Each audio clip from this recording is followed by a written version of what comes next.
बिस्मिल्लाहिर्रहमानिर्रहीम। मेरे तमाम दोस्तों भाइयों को अस्सलाम वालेकुम।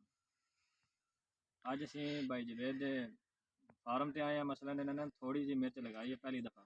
ये भी मरज बहुत लेट आ, तकरीबन लगी है 12वें महीने की 25 तरीक तो बाद माशाल्लाह से रिजल्ट वेख सकते हैं। माशाल्लाह पौधे की ग्रोथ भी ठीक है और फ्रूट भी लै रहा है। तो आप भाई जवेद मेरे नाल खड़े हैं, इन्हें तुम पूछ सकते हैं इन्होंने केड़ी स्प्रे की है, खुराक की दी है।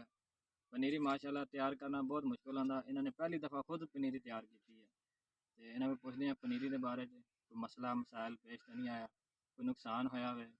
हाँ जी भाई साहब, तुम साढ़े व्यूवरां दस सकते हैं कोई मसला? अस्सलाम वालेकुम जी।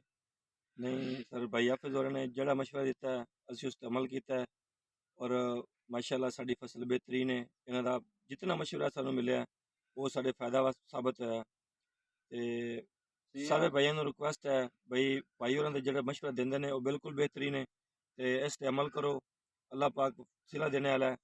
ते असीं पहले जदों फसल पहला पानी लाया, असीं नाइट्रोफास पाई है भाई होरां दे कहण ते। उस तो बाद असीं DAP लाई है और भाई होरां ने जितनियां सानूं स्प्रेवां दस्सियां ने, असीं उस स्प्रेवां कीतियां ने और माशाअल्लाह साडी फसल बेहतरीन है।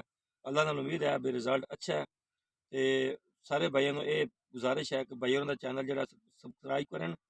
ते भाई होरां दे जेह्ड़े तरीके ने वो बिल्कुल ठीक ने और भाई होरां दी जितनियां फसलां ने वो माशाअल्लाह बिल्कुल ठीक ने और जो इन्होंने प्रोडक्ट सानूं दस्सियां ने असीं इस्तेमाल कीतियां ने और प्रोडक्ट उन्हां दे माशाअल्लाह कामयाब ने और इन्हां दे तरीके दस्से होए असीं उन्हां तो फायदा हासिल कर रहे हैं। ते असीं इसनूं 3 पानी लाए ने।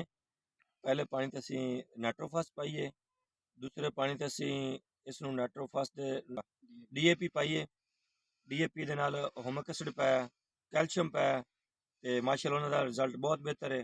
और साडी ज़मीन जेह्ड़ी तरह हल्की है, लेकिन उस दे बावजूद सानूं रिजल्ट माशाअल्लाह बहुत अच्छे मिले न। असीं 3 स्प्रेवां कर चुके हैं ते स्प्रेवां भाई होरां कोल लईआं ने, स्प्रेवां भाई होरें दस्सणगे तुहानूं।